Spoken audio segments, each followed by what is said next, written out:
안녕하세요, 전인구입니다. 이번 시간에는 이제 리튬이랑 포스코 케미칼 그리고 2차 전지에 대해서 배워볼 건데요. 한번 기본적으로 알고 가야 될 내용일 것 같아서 제가 정리를 쉽게 해봤습니다. 한번 알아보도록 하시죠. 리튬 가격이 많이 올랐습니다. 작년에 900만 원 정도였는데 지금 올해 가격이 톤당 3천만 원이에요. 3배 넘게 올랐어요. 그러면 이 리튬은 왜 올랐냐? 필요하기 때문에, 그리고 이제 전기차 시대가 열리는 속도가 빨라졌기 때문에 지금 리튬이 부족하다라는 일이 벌어진 거라는 거죠. 그러면 이게 지금 킬로그램당 3만 원이라고 합니다. 엄청나게 비싸다는 건데요.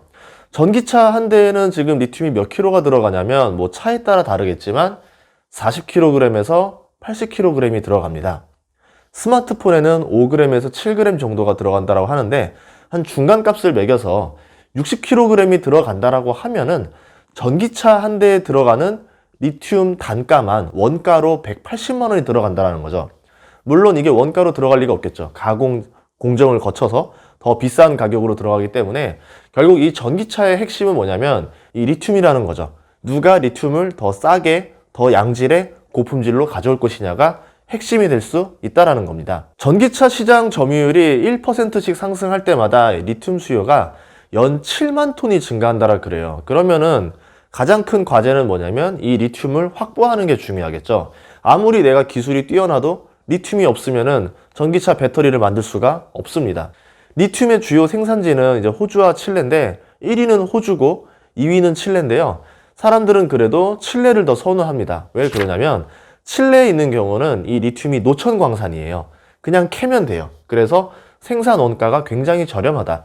그래서 뭐 테슬라라던가 다른 업체들도 칠레 위주로 알아보고 있습니다. 매장량에 있어서도 칠레가 더 뛰어난데 전 세계 리튬 매장량의 51%가 칠레에 있습니다. 그런데 원래 이 땅이 칠레 땅은 아니었었어요. 뭐 옛날로 치자면은 볼리비아 땅이었는데 이제 볼리비아와 전쟁이 벌어지면서 결국 이제 칠레가 이기게 됐고 이 땅을 볼리비아가 뺏겼죠. 그래서 이제 볼리비아도 원래는 해군이 있었고 바다로 나갈 수 있었는데 그 해군이 지금 호수로 올라가 있죠. 이런 이야기도 있었고 그 좀 슬픈 얘기인데 만약 볼리비아가 이 땅을 지켰더라면은 지금 볼리비아는 굉장히 잘 사는 나라가 되지 않았을까 싶어요.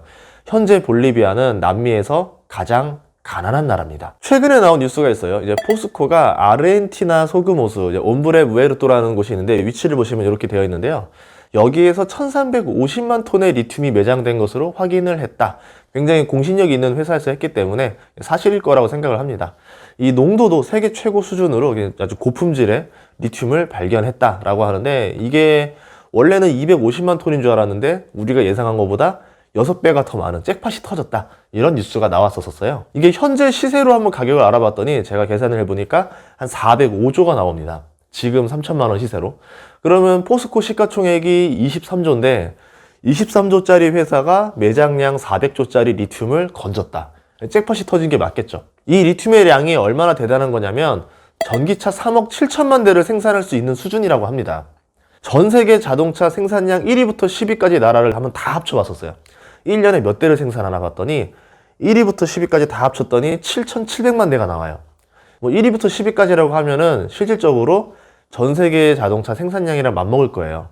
그러니까 전 세계 자동차를 5년 정도는 생산해낼 수 있을 정도의 리튬이 매장되어 있다. 그러니까 어마어마한 양을 찾아냈다라는 겁니다. 이와 비슷한 사례가 있었는데 그 호주에 자원 탐사 회사가 하나 있었어요. 이 회사가 2015년 2월에 4만 달러, 그러니까 우리 돈으로 치면 한 4,400만 원 정도 주고 이 리튬 채굴 프로젝트를 사왔어요. 사왔는데 13개월 뒤 2017년 1월에 중국에서 이제 팔으라 해가지고 얼마 줄 건데요 했더니 가격을 제시했더니 깜짝 놀란 겁니다. 그래서 얼른 팔았죠. 7,800만 달러. 2,000배를 튀겼습니다. 13개월 만에. 그러니까 지금 이 리튬을 매장한 거나 지금 리튬을 가지고 있는 게 굉장한 잭팟이 터질 수 있는 지금 어마어마한 것들이 있다 라고 보시면 될 것 같아요. 원래 이 남미 이 지역들이 이제 엘도라도라고 불리는 곳이었었던 거죠. 남미 지역을 스페인 사람들이 와서 황금을 채취하기 위해서 많이 나쁜 짓을 많이 했었죠. 그런 곳들이었는데 지금은 사람들이 이 하얀 황금이라 부릅니다. 리튬을.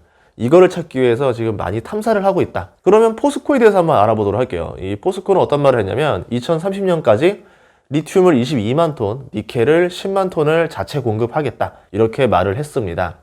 이를 통해서 뭐를 하냐면 양극재를 40만 톤을 만들 거고 음극재를 26만 톤의 생산 체계를 구축하겠다라고 발표를 했어요.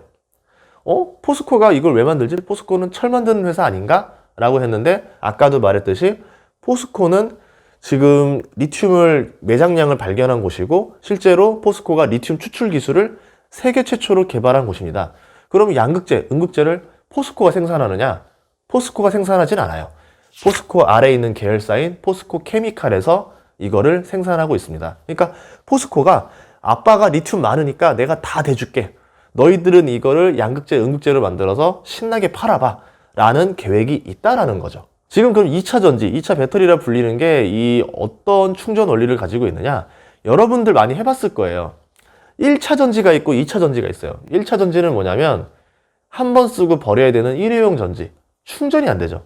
2차 전지는 뭐냐면 충전이 되는 겁니다.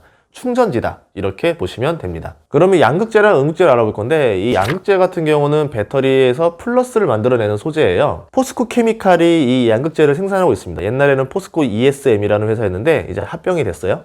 양극재 생산 방법은 금속 소재를 고로에 넣어서 구워주는 겁니다. 이해하셨어요? 금속을 고로, 가마솥에 넣어서 구워주는 거. 포스코가 철을 재련하는 과정이랑 똑같죠. 그러니까 포스코가 제일 잘하는 방식이기 때문에 이 양극재 생산에서는 아마 포스코가 가장 뛰어난 기술을 가지고 있지 않을까 이렇게 보여진다는 거고, 음극재는 양극에서 나오는 리튬을 저장했다가 전기를 발생시키는 역할을 하는 거예요. 그러니까 포스코 케미칼이 또 이 음극재 양산업체입니다. 그러니까 포스코 케미칼은 양극재도 만들고 음극재도 만드는 다 할 수 있는 회사다. 이렇게 보시면 되겠죠.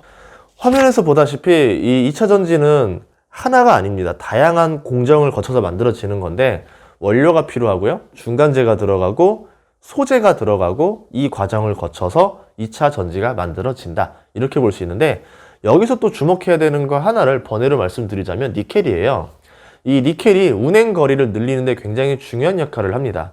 아까 포스코가 말했었잖아요. 리튬과 니켈을 자체 생산하겠다라는 말을 했었잖아요. 이 니켈에다가 코발트 더하기 알루미늄을 하게 되면 NCA라 불러요. 앞자리만 따서. 이 NCA가 에너지 밀도가 높아가지고 요새 대세가 되고 있고 테슬라도 NCA를 쓰고 있습니다.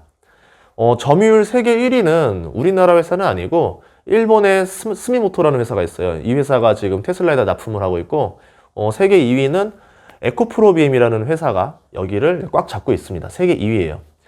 그리고 NCM이라고 있죠. 니켈, 코발트 더하기 망간이 되고 있는데 지금은 망간보다는 알루미늄으로 넘어가 있다. 이렇게 보시면 될 것 같아요. 그럼 포스코 케미칼은 이 양극재랑 음극재를 얼마나 만들어내느냐? 지금까지는 그렇게 많이 만들어내는 편이라고 볼 수는 없었겠죠.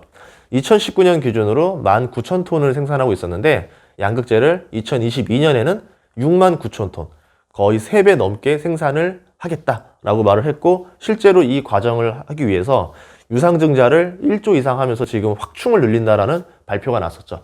그 이후로 주가가 더 많이 올랐었습니다. 양극재에서는 경쟁사가 있어요. 에코프로비엠이랑 LNF라는 회사도 있으니까 꼭 포스코 케미칼만 있다 이렇게 생각하시면 안 될 것 같고요. 음극재 생산량은 2019년 기준으로 44,000톤인데 2020년에 74,000톤으로 증가하기로 했습니다. 그리고 이제 포스코 케미칼 사업 보고서를 봤더니 포스코 케미칼에서는 오히려 좀 투자 설명서에서 이런 말을 합니다. 약간 우려가 된다. 어떤 얘기를 했냐면 중국이 전기차 시장을 50% 이상 차지하고 있다 라고 말을 합니다. 한마디로 중국이 시장을 독점하고 있다. 이 양극재와 음극재에서는 이 독점이 더 심한데요. 양극재의 64% 그리고 음극재의 74%를 중국이 차지하고 있다.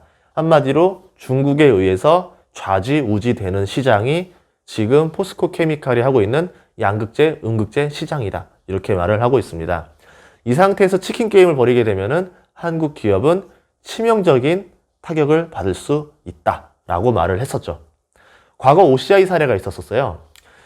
태양광 산업이 굉장히 좋을 때 폴리실리콘 산업에서 이제 OCI가 규모를 늘려가 나가면서 세계 4위 안에 들어왔는데 중국 같은 경우는 이제 보조금 정책을 펼치느라 결국은 이제 OCI도 더 이상 힘을 쓰지 못하고 폴리실리콘에서 많이 위축되어 버렸습니다. 중국이 전기차 배터리 보조금 제도를 시작하게 되면은 그렇게 되면 본인네들은 자국 산업을 보호하게 되겠지만 그렇지 못한 한국 같은 경우는 굉장히 위험할 수가 있겠죠. 그래서 지금의 투자는 전망은 밝지만 어떻게 되느냐에 따라서 리스크가 있는 투자가 될 수 있다라고 포스코 케미칼 투자 설명서에 나와 있습니다. 결론을 내볼게요. 2030년부터 일본과 영국이 이제 내연기관 자동차 판매를 중단하겠다 이렇게 발표를 했는데요. 이거는 정말 의미하는 바가 크다라고 생각을 합니다. 이제 자동차가 휘발유, 디젤이 아니라 전기차로 전환된다라는 것을 의미한다라는 거죠. 결국 다음 먹거리는 전기차에서 나오지 않나 이렇게 볼 수 있고, 이 전기차 쪽은 투자할 분야가 굉장히 많습니다. 전기차 생산 회사도 있을 거고, 배터리 쪽도 있을 거고, 수소차, 소재, 인공지능, 통신, 반도체, 다양한 투자처가 있습니다. 그렇기 때문에 전기차에 투자하시는 분들은 나는 꼭 여기에만 투자할 거야 라고 하면서 너무 시야가 좁아지지 말고 넓게 보시면서 큰 흐름을 보시면서 지금은 여기가 안 좋으니까 이쪽이 더 낫겠다, 아니면 여기가 더 낫겠다, 이렇게 보시면서 투자하는 게 좀 더 현명한 판단이 아닐까 이렇게 생각이 됩니다. 앞으로도 더 좋은 정보로 찾아뵙도록 하겠습니다. 시청해 주셔서 감사합니다.